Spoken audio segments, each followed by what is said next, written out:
Putri peri yang baik hati dan suci telah menjadi tawanan saya. Dia tidak melawan, malah membawaku kembali ke kaum peri. Bukannya dia telah dididik menjadi sepertiku.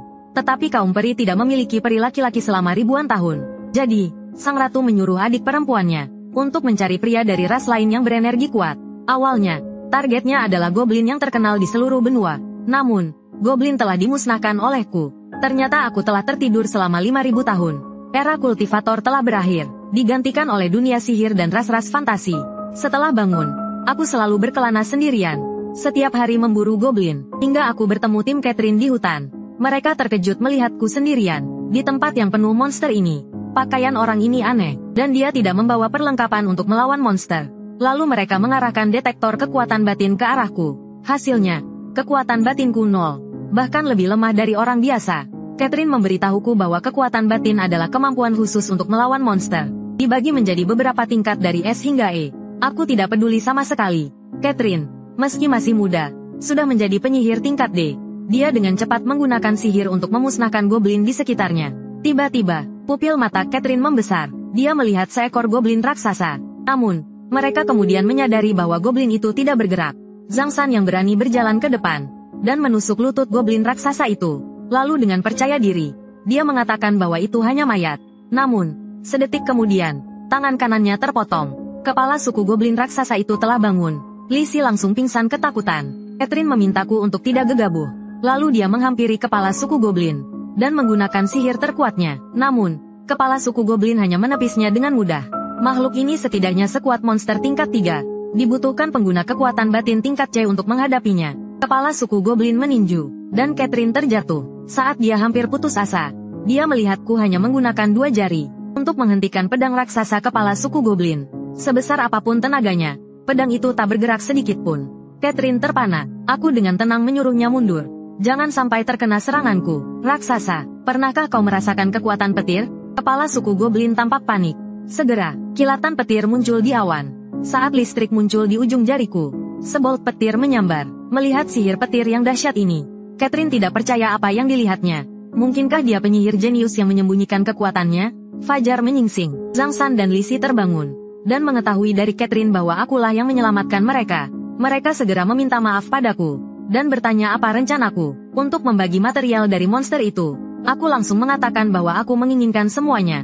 Tapi, mengingat mereka sangat menyedihkan, dengan murah hati, aku memberikan mereka berdua kuku kaki goblin. Malam harinya, aku menemukan tempat yang nyaman untuk mandi. Di tanganku, ku permainkan sebuah liontin giok.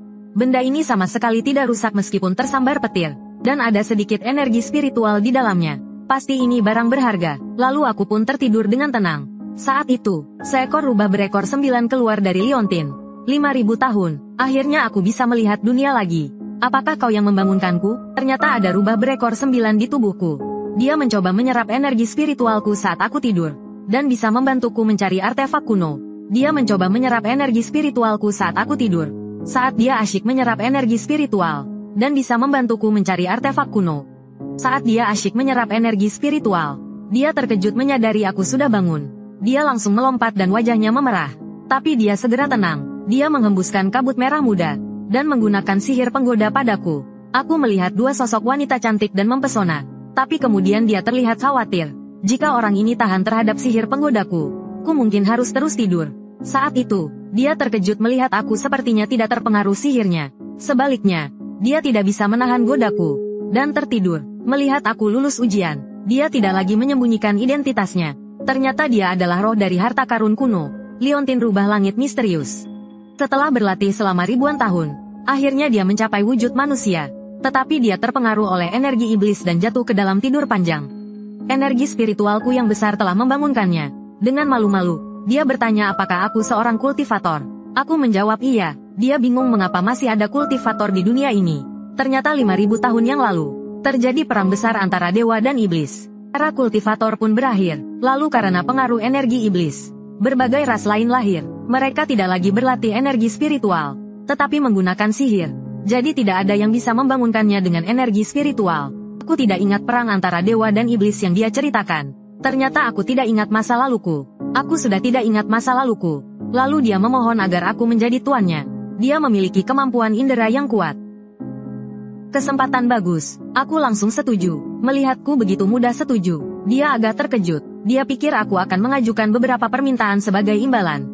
Keesokan paginya, kami berdua pergi ke jalan untuk berburu harta karun. Tak disangka, dia benar-benar merasakan adanya artefak kuno. Tepat di tengah kerumunan orang yang menonton. Kami pun bergabung dengan kerumunan untuk melihat apa yang terjadi. Terlihat seseorang sedang berusaha keras mencabut pedang dari batu. Konon itu adalah pedang pahlawan yang tersisa dari zaman kuno. Hanya pahlawan sejati yang bisa mencabut pedang ini. Aku tertegun melihat pedang itu. Aku mengenalinya sebagai pedangku, naga pengembara. Itu adalah harta lembah penempaan pedang dari 5.000 tahun yang lalu. Hanya aku yang bisa menggunakannya di dunia ini. Lalu aku menerobos kerumunan, bersiap untuk mencabut pedang itu. Tapi seorang penjaga menghalangi jalanku dengan pedangnya. Orang yang tidak berkepentingan dilarang mendekati pedang suci. Ternyata, untuk mencabut pedang itu, aku harus melewati ujian kesatria. Dan untuk mengikuti ujian, aku butuh rekomendasi dari 4 keluarga besar. Saat itu, Catherine, yang kuselamatkan kemarin, muncul, dan mengatakan bahwa aku adalah tamu kehormatannya. Kedua penjaga itu langsung panik, karena Catherine adalah putri sulung dari keluarga Steve, salah satu dari 4 keluarga besar. Dia bilang bisa memberiku surat rekomendasi untuk ujian kesatria. Tak disangka, untuk mengambil pedangku sendiri, aku butuh izin dari orang lain. Ini membuatku sangat kesal. Saat itu, QB berbisik padaku, mungkin ada harta karun lain di dalam ujian itu. Aku langsung meminta Catherine untuk menulis surat rekomendasi untuk kami berdua. Karena tujuanku adalah hantu wanita di dalam ruang rahasia ujian. Tentang hal ini, bahkan seorang santa yang suci pun tak bisa membujukku. Awalnya, aku hanya ingin membantu gadis yang tersesat ini, dan menyapanya, tapi dia tidak ramah padaku. Jadi dengan berat hati, aku harus mengusirnya. Dengan prinsip memanfaatkan segalanya, aku mengambil pakaiannya. Setelah kulihat lebih dekat, meskipun sedikit robek, bahannya ternyata cukup bagus. Jika aku bisa mengumpulkan lebih banyak, mungkin aku bisa menjualnya dengan harga bagus. Jadi, malam itu menjadi mimpi buruk bagi semua hantu wanita di ruang rahasia.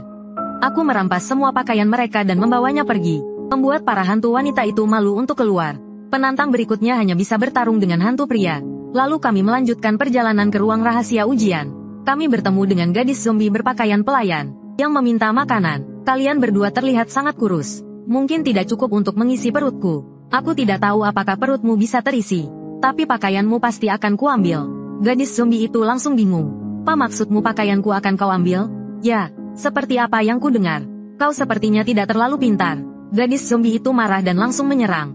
Dia menggunakan jurus andalannya. Banyak kelelawar merah keluar dari lingkaran sihirnya. Aku baru saja akan menunjukkan kemampuanku. Api biru melesat dari sampingku.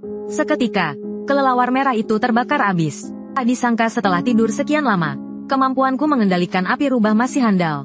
Kalau kau sehebat itu, serahkan padamu. Jangan sampai membakar pakaiannya. Gadis zombie itu marah karena kami meremehkannya. Dia kembali mengamuk, tapi aku tidak memberinya waktu untuk marah dan langsung menghampirinya.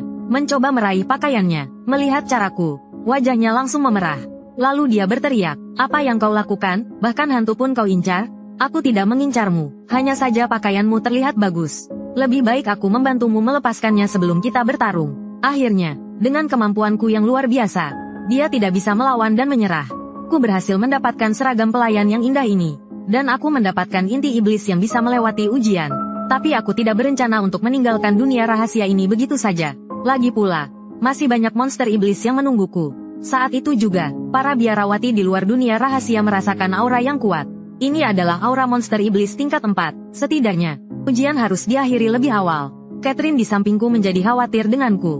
Di sisi lain, di depanku sekarang adalah sumber aura kuat itu, Gargoyle. Dia bahkan tidak memakai baju. Tapi aku tetap tersenyum gembira, karena aku langsung mengincar permata di kepalanya. Selagi dia masih kebingungan, aku melompat ke arahnya, dan memberinya pukulan wajah yang membuatnya terlempar. Apa yang terjadi dengan orang itu? Jelas aku tidak merasakan sedikit pun kekuatan spiritual. Tapi pukulannya sangat kuat. Mungkinkah dia meninggalkan kekuatan spiritualnya? Dot dan melatih tubuhnya hingga batasnya, sehingga pukulannya begitu kuat. Bocah tengik, aku sudah tahu trikmu. Coba pukul aku sekali lagi. Pertahanan absolutku pasti akan membuat tulang tanganmu remuk. Hasilnya, dia retak di seluruh tubuhnya karena pukulanku. Tapi dia masih tidak terima. Dia ingin menandingiku dalam sihir. Dia menggambar lingkaran di tanah, meluncurkan serangan ke-8. Tiba-tiba, kabut hitam menyerang kami. Aku yang berada di depan terkena dampaknya lebih dulu. Kabut hitam ini mengandung racun. Jadi aku memberikan mutiara emas pelindung kepada ekor 9. Karena racun ini tidak berpengaruh padaku, Sekarang aku hanya perlu mengatasi sumbernya dan semuanya akan baik-baik saja. Terlihat bola petir kecil muncul di ujung jariku. Ekor 9 langsung mengenali ini sebagai hukum 5 petir kuno. Sedangkan gargoyle sama sekali tidak menganggap serius bola sihir sekecil itu. Dia ingin menunjukkan kepadaku apa itu sihir yang sebenarnya.